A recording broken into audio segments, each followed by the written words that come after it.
On va directement rentrer dans les différents sujets d'actualité qu'on va passer en revue avec vous, Stéphane, comme chaque semaine.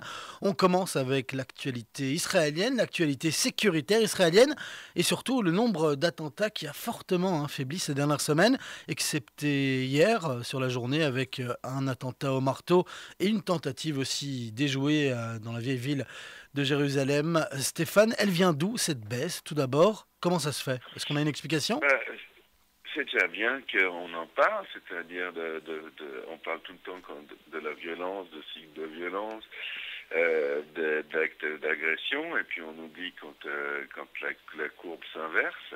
Elle est très nettement en train de s'inverser. Comme vous l'avez dit, hier, une tentative d'attaque au marteau. Ils utilisent vraiment tout ce qui leur passe sous la main pour essayer d'agresser les soldats et les civils juifs israéliens. Mais c'est beaucoup moins que tout ce qui s'est fait ces dernières semaines et ces derniers mois. On rappellera à nos auditeurs quelque chose d'important, c'est que cette troisième intifada, ou cette intifada des couteaux, a commencé au mois de septembre. Ça avait quand même, c'est la plus longue de toutes les intifadas. Elle est en train de s'essouffler, donc on l'avait. Je veux pas non plus nous lancer des fleurs, c'est pas dans notre habitude, mais on l'avait prévu, on avait expliqué comment ça allait se faire, parce que ce genre de révolte populaire, quand elles sont vraiment populaires, eh bien, elles ne durent pas toujours. C'est pas le genre de révolte qui aboutit à un changement de régime, qui aboutit à un mouvement de libération, etc. C'est une sorte de coup de gueule hystérique, à moitié politique, à moitié religieux. C'est un mélange qui est très nettement insufflé par la situation, par l'observation de la situation immédiate au Proche-Orient, de ce qui se passe en Syrie, de ce qui se passe en Irak et dans les autres pays. Ça a échauffé les esprits des Palestiniens les plus sensibles, et puis ça a été vraiment une intifada durant laquelle les gens se sont lancés vraiment avec tout ce qui leur passait sous la main sur des soldats, sur des civils.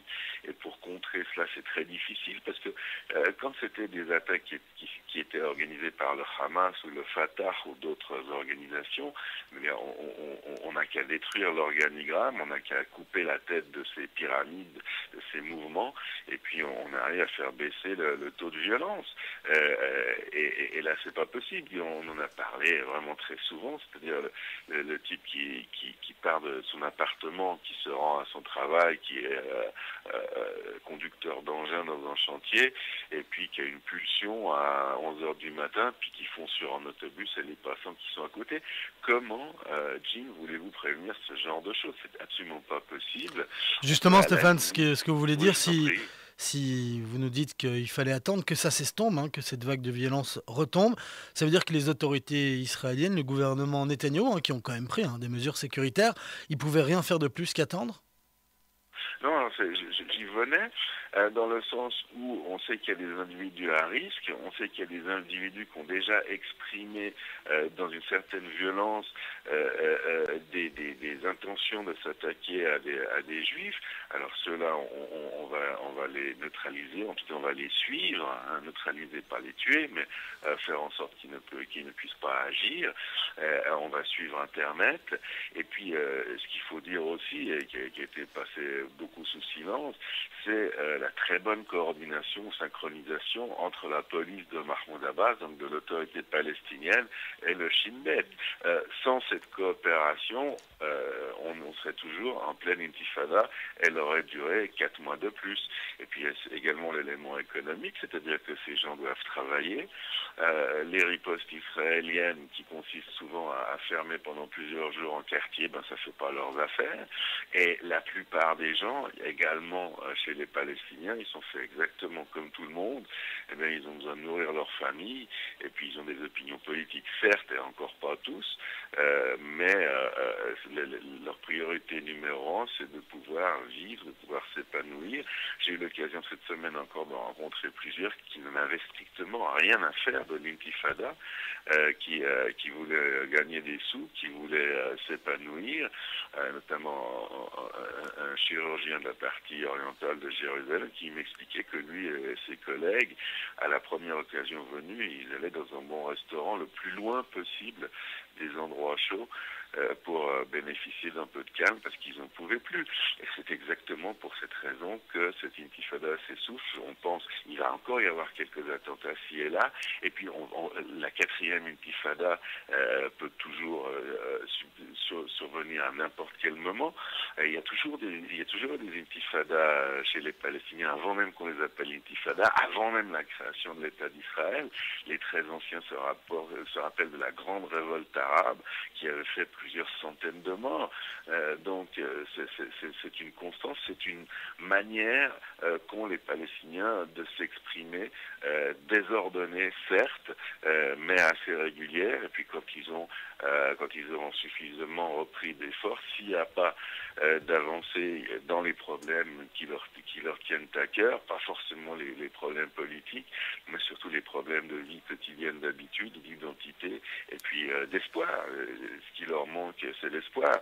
Ici, ce qu'on a l'habitude de dire, c'est tant qu'il y a de l'espoir, il y a de l'espoir. C'est un très beau proverbe, mais il est tout à fait réel. Les gens ont besoin de savoir où ils vont, Jim.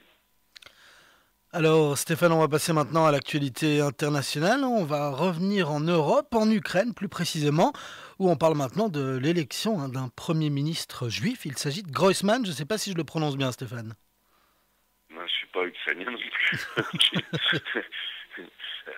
Oui, l'événement important, c'est la première fois en plusieurs milliers, en tout cas de 2000 années de présence juif en Ukraine, qu'en Israélite est nommé à la tête de l'exécutif du pays. Et c'est pas rien, c'est un pays qui a une tradition très antisémite. Et leur élu est Volodymyr Groysman et pas Grossman. Il a été élu mardi par le Parlement par 250 voix contre 57 tout de même. C'est une grande victoire. Il succède à Arseny Yatsenyuk. Arseny Yatsenyuk qui n'a pas passé un vote de défiance de la part du même Parlement. Et puis il était en face d'une femme née aux États-Unis qui s'appelle Nathalie Yareska. Et Nathalie Yareska avait fait toute sa campagne contre la corruption. Elle était peut-être même trop extrémiste dans ce domaine, c'était trop violent pour l'Ukraine, qui est un pays qui est rongé jusqu'à là justement par la corruption. Et on lui a donc préféré Volodymyr Groysman.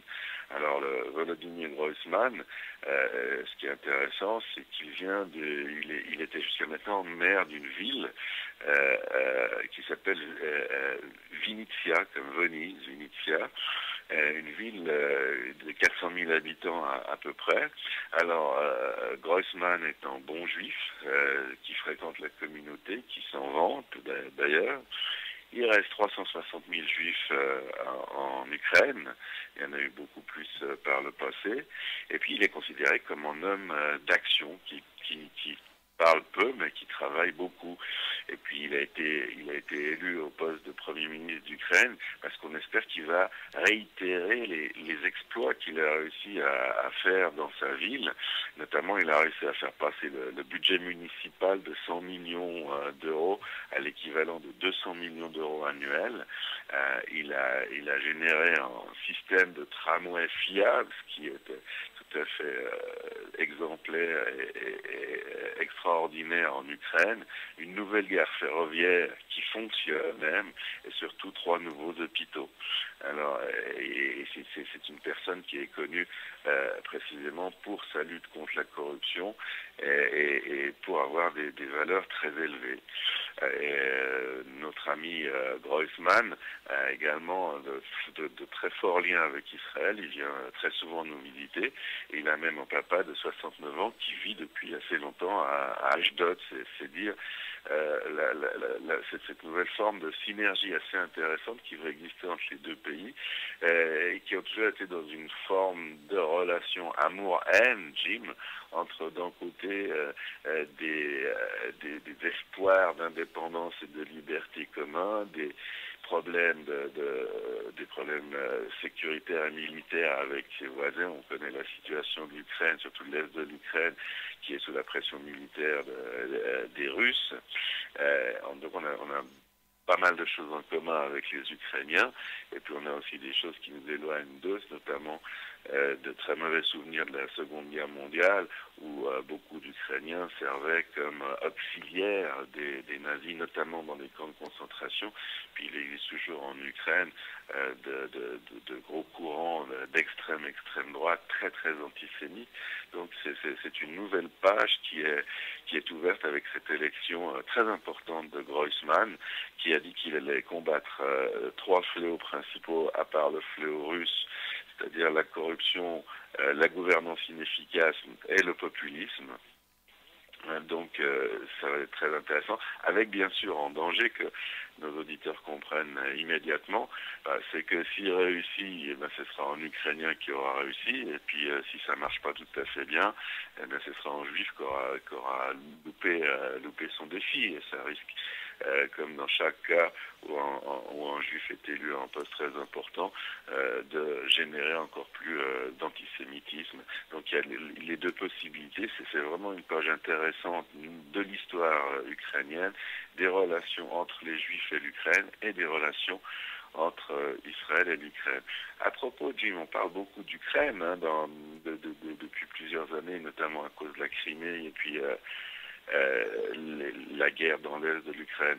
J'ai l'impression un petit peu que les gens connaissent très très mal ce pays. Par exemple, Alex, vous êtes avec nous, Alex? Mais tout à fait, je ne fais que vous écouter, mon cher Stéphane. Oui, j'aimerais savoir, vous qui avez une connaissance générale du monde supérieure à la moyenne, combien diriez-vous qu'il y a d'habitants en Ukraine? Oh, je dirais 4 millions. Voilà, 4 millions, à 10 fois plus, vous avez raison, il y en a 45 millions. C'est cette Jim qui m'écrit le chiffre sur un papier. C'est Alexandre qui a des difficultés à lire. Oui. Voilà, les dangers de la triche, mais on vous avait prévenu à 8 voilà. ans à l'école.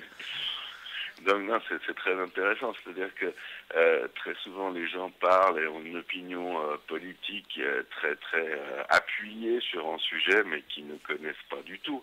On s'était amusé dans certaines capitales européennes, dont Bruxelles, à demander aux gens quelle était leur opinion d'abord sur le conflit israélien-arabe. Alors là, à 90%, ils en avaient tous une. Et puis la deuxième question, c'était de nous citer le nom de 3 villes israéliennes ou palestiniennes à leur choix. Je crois qu'il y avait 7 personnes sur 100 qui avaient réussi à répondre. Donc on est exactement dans la phase contraire de la vocation de Volodymyr Groysman, qui parle peu mais qui travaille beaucoup. On est arrivé avec Internet, avec la télévision, quand ils sont surtout mal utilisés, à une phase où les gens parlent beaucoup et savent pas grand-chose. Et c'est assez terrible parce que au niveau local, au niveau national, au niveau de la politique et de l'économie d'un pays, c'est exactement la même chose. La connaissance est toujours plus diffuse et puis la possibilité de s'exprimer ou d'exprimer ce qu'on ne connaît pas est toujours plus importante. Et dans ce sens-là, c'est pour ça que je voulais parler de l'Ukraine. Donc je suis persuadé qu'à propos de la Crimée, de l'invasion de la Crimée et de la guerre à l'est de l'Ukraine, tout le monde a une opinion, mais personne ne sait quoi que ce soit sur l'Ukraine. Et puis je dois avouer également, parce que je donne des leçons là, mais si on me demandait de situer la ville de Vinnytsia, la ville du maire Groysman, je serais aussi incapable de le faire. Voilà, par contre, on est certain, Stéphane, que la plupart de nos auditeurs savent pointer maintenant Metula sur la carte du monde et sur la carte d'Israël. Stéphane, il est déjà 8 heures passées de presque 16 minutes. Cette semaine, il y avait le grand dîner de gala du CCEJB. Était présent comme invité d'honneur notre Premier ministre Charles Michel. Stéphane, il a fait un beau discours et j'aimerais vous faire écouter une des dernières phrases de son discours. C'était donc sa conclusion. Je vais voir si le son est prêt. Le son est prêt. Stéphane, on l'écoute. Je vous préviens, c'est très bref, mais c'est intense. Et je l'ai déclaré, et je le répète ce soir encore, la Belgique sans les Juifs n'est pas la Belgique. L'Europe sans l'Europe n'est pas l'Europe. Voilà Stéphane, l'Europe sans l'Europe, c'est pas l'Europe. Voilà ce que pense notre Premier ministre. Vous allez aller loin, hein. Il faudrait peut-être élire en juif à la place du Premier ministre belge, peut-être ça irait mieux. C'est vraiment assez grave. Voilà, ça ressemble au montage que vous aviez fait pour le 1er avril, donc on comprenait strictement rien de ce que je disais. Voilà, sauf que là, on a posté l'extrait dans l'intégralité aussi pour les auditeurs. On n'a pas fait de montage, le Premier ministre s'en est chargé tout seul. Mais pour la petite histoire, le CCOJB a publié par écrit le discours du Premier ministre. Et la phrase qu'il avait bien évidemment écrite, c'était « La Belgique sans les Juifs, c'est pas la Belgique. L'Europe sans les Juifs, c'était pas l'Europe. » Voilà, c'était une petite erreur de langage. Il s'est un petit peu trompé. Peut-être un dernier mot pour saluer le match d'hier. J'allais justement vous en parler. Je sais que vous êtes un grand fan de sport, un ancien espoir du football israélien, un futur espoir du tennis israélien aussi. Donc je sais que le match et la victoire de Liverpool, ça a dû vous faire quelque chose, beaucoup d'émotions hier. Tout ce que je sais, je me permets de vous interrompre, mon cher Stéphane, c'est que quand vous commencez votre phrase par juste un petit mot, on n'est pas loin d'atteindre la longueur de l'annuaire de la Chine. Donc, faute de temps, un petit mot de 3 minutes. Voilà. Alex, on ne va pas se disputer. Certainement pas. Non, mais vraiment.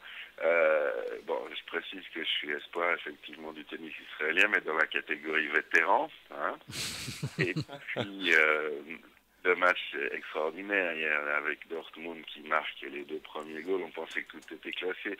Il y a des matchs comme ça qui sont mal embranchés, puis on peut rien faire. On subit, c'est ce qui s'appelle en langage professionnel, être pris à froid. Liverpool a été pris à froid. Et puis ces extraordinaires qualités. Je crois que le match était beau, surtout hier, parce que les Allemands ont joué comme des Allemands. Et les Anglais comme des Anglais. C'était vraiment 2 écoles de football. C'est presque une phrase digne du Premier ministre, ça, Stéphane. Ah ben non, parce qu'il y avait un jeu anglais qui définissait le football de la manière suivante. Il disait 11 joueurs de chaque côté, on joue pendant 90 minutes, puis à la fin, c'est les Allemands qui gagnent. C'était pas très loin de ça. Voilà. Hein. Mais vraiment, les vraies qualités de ces footballs, avec le football physique anglais, ils voulaient vraiment gagner. Et puis, je pensais qu'ils y arriveraient parce que quand on a une telle débauche d'énergie, à mon avis, Dortmund était techniquement bien supérieur au niveau footballistique aussi. Mais surtout, on a passé une soirée d'émotion. C'est-à-dire, on s'est passionné pour des clubs, pour des joueurs de clubs. Et en parlant de joueurs, Stéphane, on notera que la révolte a été sonnée par Divock Origi, un bon joueur de notre équipe nationale aussi. Vous avez de très très bons éléments et vous pouvez faire un très bon championnat d'Europe. On voit des joueurs belges qui pointent dans tous les championnats et en Coupe d'Europe. C'est vraiment une bonne cuvée, à la condition bien sûr que vous jouiez beaucoup mieux que le match catastrophique que vous avez eu ici à Tel Aviv en phase qualificative. Oui, on espère aussi, Stéphane, mais peut-être que ce sera justement la création d'une nouvelle maxime qui dira que leur match de foot, ça dure 90 minutes et à la fin, c'est les Belges qui gagnent. Ce serait pas mal. Et un match de foot est un match de foot, surtout ne pas l'oublier. Voilà. En vous souhaitant à tous une bonne fin de semaine. À vous aussi, Stéphane, on vous retrouvera vendredi prochain, comme chaque semaine.